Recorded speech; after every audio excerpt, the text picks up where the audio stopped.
50 का नारा था, उस दशक का। जी हाँ, तो ये नारा फिर से बुलंद किया जा रहा है।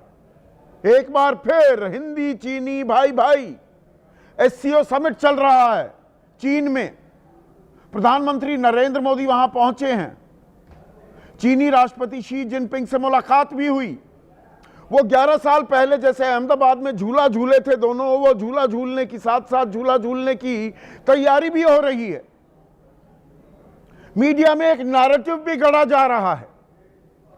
अभी कुछ दिनों पहले तक मीडिया आपको यह बताते नहीं थकता था कि अरे भाई ट्रंप मोदी एक्शन में, शी जिनपिंग टेंशन में। अब पिछले 2-4 दिनों से क्या बता रहा है मीडिया? मोदी जिनपिंग एक्शन में, ट्रंप टेंशन में। 50 मिनट की मुलाकात हुई है, परेशान हुए घूम रहे हैं डोनाल्ड ट्रंप। अगर विदेश नीति, डिप्लोमेसी, कूटनीति, मुल्कों के बीच रिश्ते इतने सरल, इतने आसान होते जैसे मीडिया आपको बता रहा है, तो फिर तो बात ही क्या थी। आज कट्टी कर ली, कल दोस्ती कर ली। ऐसा चलता है क्या? और दरअसल हम किस भंवर में फंसे हैं या किस चौराहे पर खड़े हैं कूटनीति के, इसे कसौटी पर परखने की, कसने की जरूरत है, क्योंकि यहां राष्ट्रहित का मामला है।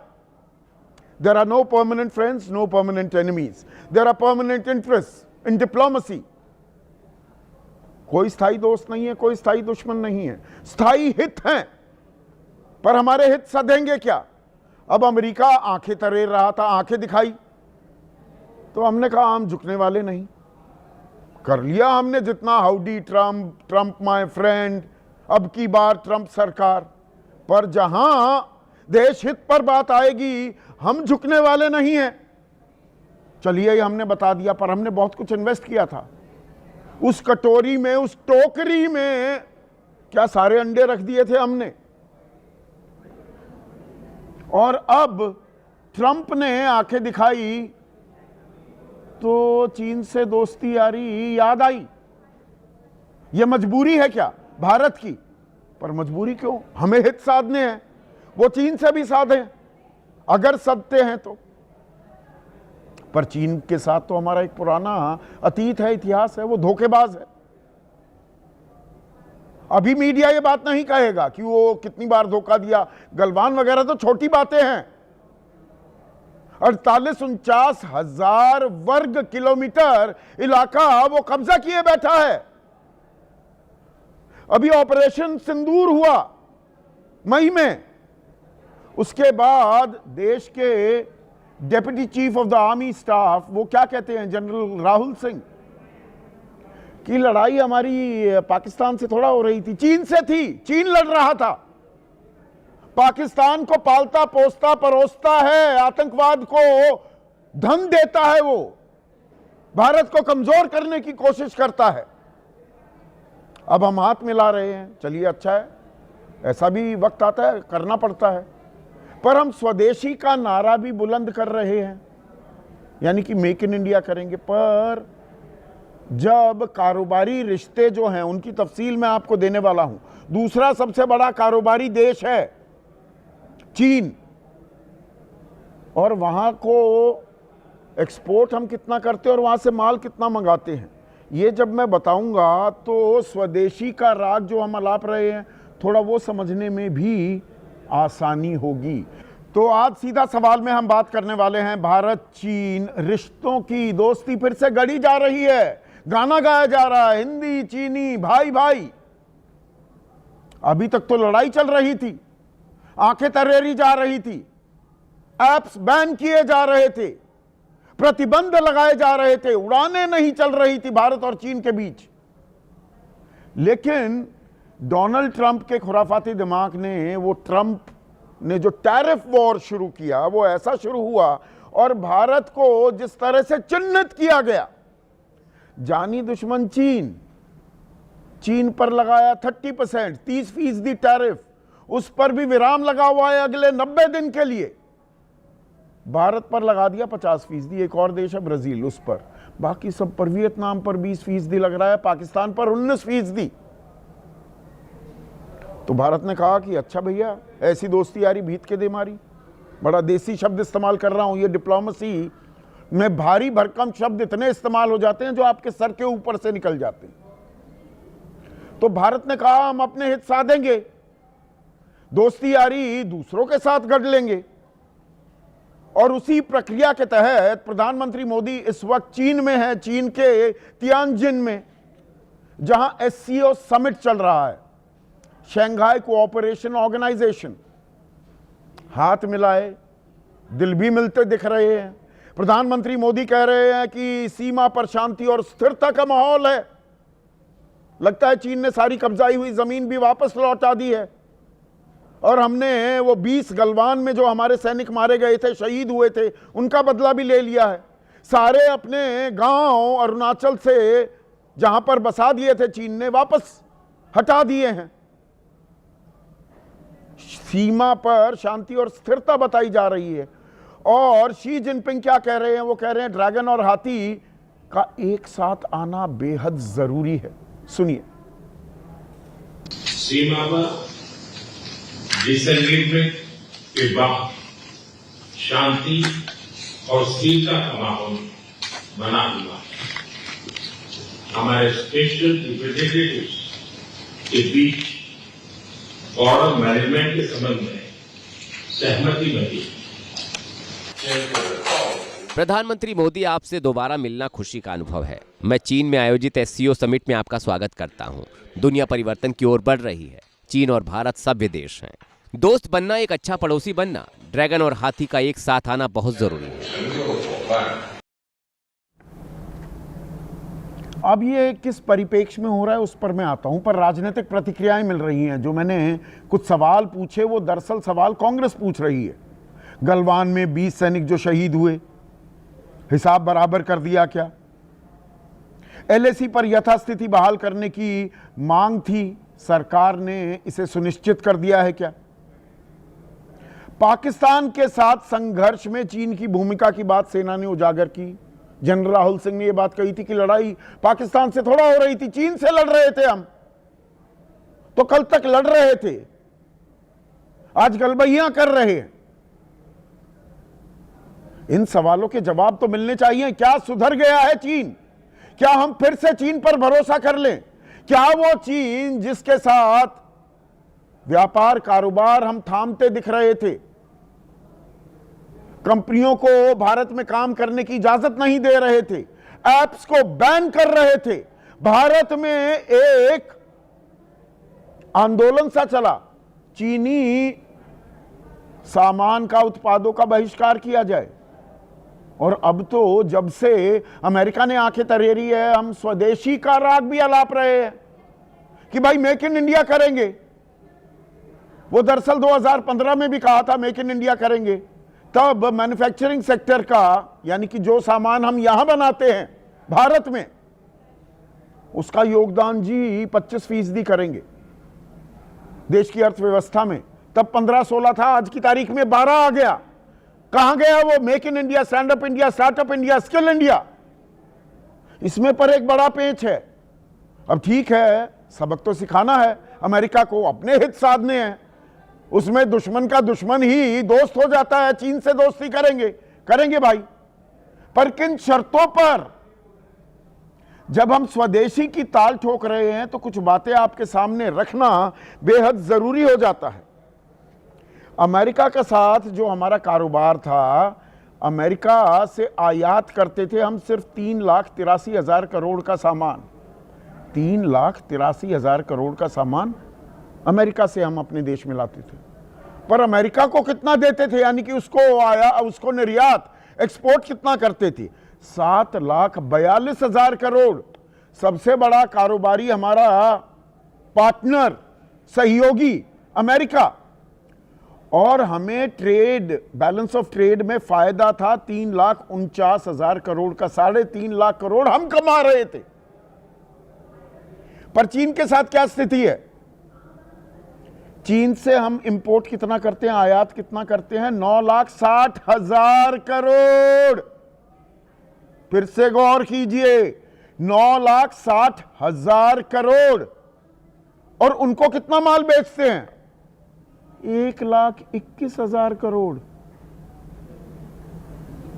8.5 गुना सामान चीन से मंगाते हैं, सब कुछ, इलेक्ट्रॉनिक कंपोनेंट्स, टेलीकॉम इंस्ट्रूमेंट, वो फोन वगैरह की जो बात करते हैं, जितने हम टीवी, कंप्यूटर इस्तेमाल करते हैं, कंप्यूटर हार्डवेयर, डेयरी के जितने भी साजो सामान इस्तेमाल होते हैं, organic chemicals, electronic instruments, semiconductor chips, ये गाड़ियां जो चलती हैं तभी 2-2 साल की वेटिंग लिस्ट बनी रहती है। चीन से वो सारा माल आ रहा है, रेयर अर्थ मटेरियल वो चीन से। तो उनसे दोस्ती करेंगे और 8,39,000 करोड़ का ट्रेड डेफिसिट है, बैलेंस ऑफ ट्रेड, ये चीन के हक में है। इतना माल हम उनसे लेते हैं, तो वो तो कहेगा अब और लो भैया, अमेरिका से की है दुश्मनी तो हमारा माल और लो। तो उनका माल और लेंगे तो स्वदेशी कैसे चलेगा? दवाइयां हम बनाते हैं, AQI 91% तो चीन से आता है। हमारी गाड़ियां ही नहीं चल पाएंगी, चीन पर हम इतने आश्रित हैं। ये निर्भरता और बढ़ेगी तो आत्मनिर्भरता कहां जाएगी? यही सवाल अखिलेश यादव पूछ रहे हैं। चीन से आने वाले सामानों पर भारत की निर्भरता बढ़ेगी, हमारे उद्योग कारखाने बुरी तरह से प्रभावित हुए हैं और आगे भी होंगे। फिर तो निर्भरता बढ़ी तो हर गलत हरकत को नजरअंदाज करने को मजबूर होना पड़ेगा। फिर चीन फिर गलवान में घुस जाएगा। वो फिंगर 8 से फिंगर 4 होते हुए फिंगर 1 तक कहां आ जाएगा। फाइबर, ऑप्टिक फाइबर्स बिछा दिए हैं। खास कार्यक्रम सुनिए सच में आपका स्वागत है। क्या प्रधानमंत्री नरेंद्र मोदी ने ऑपरेशन सिंदूर जारी रखने के बयान से पैर पीछे खींच लिया है? क्या चीन में आयोजित शंघाई सहयोग संगठन के शिखर सम्मेलन में दिखी गर्मजोशी पुरानी बातें भूलकर आगे बढ़ने का संकेत है? क्या पीएम मोदी ऑपरेशन सिंदूर के दौरान चीन का खुलकर पाकिस्तान का साथ देना भुला चुके हैं और पाकिस्तान का खुलकर साथ देने वाले तुर्की के राष्ट्रपति के साथ उनका गर्मजोशी से हाथ मिलाना क्या संकेत देता है? क्या चीन के राष्ट्रपति शी जिनपिंग भारत और पाकिस्तान के संबंधों में बसे तनाव को कम करना चाहते हैं? और क्या ट्रंप के टैरिफ वॉर से जूझ रहे भारत के सामने कोई दूसरा रास्ता नहीं बचा है? मिलेंगे इन तमाम सवालों के जवाब हमारे इस वीडियो में।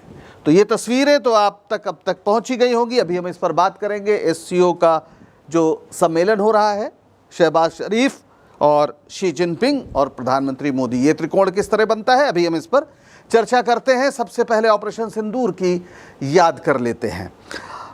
ये तस्वीर बहुत पुरानी नहीं है, जब दोनों देशों के बीच जंग शुरू हो गई थी। पहलगाम में आतंकी हमला हुआ, 22 अप्रैल को 26 बेगुनाहों की जान गई और 7 मई को पाकिस्तान के खिलाफ भारत ने ऑपरेशन सिंदूर शुरू किया। लेकिन 4 दिन के इस ऑपरेशन के दौरान पाकिस्तान का खुलकर साथ दिया था तुर्की ने और चीन ने। यह ऑपरेशन 4 दिन में खत्म हो गया। अमेरिका के राष्ट्रपति ट्रंप ने दावा किया था कि परमाणु युद्ध हो सकता था, लेकिन उन्होंने व्यापार की धमकी देकर युद्ध रुकवा दिया। हालांकि भारत ने तीसरे पक्ष के हस्तक्षेप की बात कभी स्वीकार नहीं की और पीएम मोदी ने ऐलान किया कि ऑपरेशन सिंदूर अभी जारी है। लेकिन इस ऑपरेशन ने भारत के सामने गंभीर चुनौती को बेपर्दा कर दिया। भारतीय सेना के deputy chief of staff lieutenant general Rahul R Singh ने तब क्या कहा था, उसे याद कर लीजिए। Rahul R Singh, lieutenant general भारतीय सेना के, इन्होंने कहा कि ऑपरेशन सिंदूर के दौरान पाकिस्तान को चीन और तुर्की से सक्रिय समर्थन मिल रहा था। चीन ने न सिर्फ रियल टाइम इंटेलिजेंस और हथियार दिए, बल्कि अपने हथियारों का लाइव लैब की तरह टेस्ट भी किया। यानी जो कुछ चीन के हथियार, जो अत्याधुनिक हथियार थे, वो इस 4 दिन के ऑपरेशन में पाकिस्तान ने इस्तेमाल करके उनकी क्षमता को एक तरह से दुनिया के सामने प्रस्तुत किया। ये एक लैब टेस्ट था। चीन ने पूरी तरीके से पाकिस्तान के साथ शाना बशाना कह लीजिए या और भी कोई शब्द आप जोड़ सकते हैं, लेकिन चीन ने खुलकर पाकिस्तान का साथ दिया। चीन के इस रवैये का भारत में काफ़ी विरोध हुआ। भारत की ज़मीन पर चीनी कब्जे का मामला अभी चल ही रहा था कि पाकिस्तान के कंधे पर रखकर दागी जा रही चीनी बंदूकों ने भारत के जख्म को हरा कर दिया। जाहिर है गुस्सा आम लोगों में भी फैला। पीएम मोदी ने अहमदाबाद जाकर व्यापारियों को कसम दिलाई कि चाहे जितना घाटा हो जाए चीनी सामान नहीं बेचेंगे। हालांकि उन्होंने विदेशी सामान कहा था, विदेशी, लेकिन दिवाली पर छोटी आंख वाले गणेश जी को लेकर कसा गया उनका तंज साफ बता रहा था कि निशाने पर चीन है।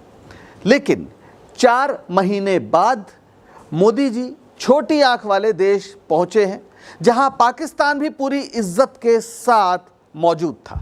अब ये 2 तस्वीरें देखिए। ये चीन में जहां पर शंघाई शिखर सम्मेलन हो रहा है, वहां भारत के प्रधानमंत्री मोदी और पाकिस्तान के प्रधानमंत्री शहबाज शरीफ, दोनों का स्वागत समान अंदाज में, जैसे चीन के लिए दोनों एक ही तरह के देश हैं।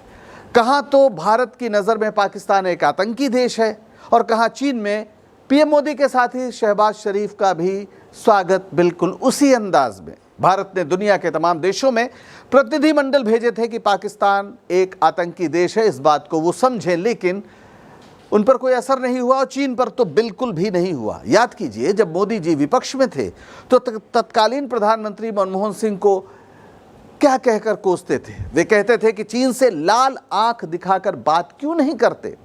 लेकिन ऐसा लगता है कि मोदी जी अपनी मेमोरी से पुराने वीडियो डिलीट करने में ज़रा भी देर नहीं करते।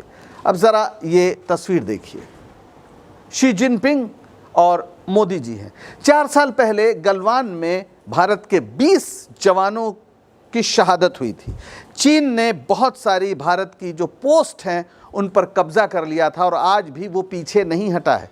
भारत की हज़ारों स्क्वायर मीटर ज़मीन चीन ने कब्जा कर रखा है। पाकिस्तान का जिस तरह से ऑपरेशन सिंदूर में साथ दिया वो तो सीधी सी बात है, लेकिन कोई कह सकता है कि चंद महीने पहले मोदी जी छोटी आंख वालों से रिश्ता तोड़ने की बात कर रहे थे और अब छोटी आंख वाले राष्ट्रपति शी जिनपिंग के साथ पूरी गर्मजोशी से मिल रहे हैं।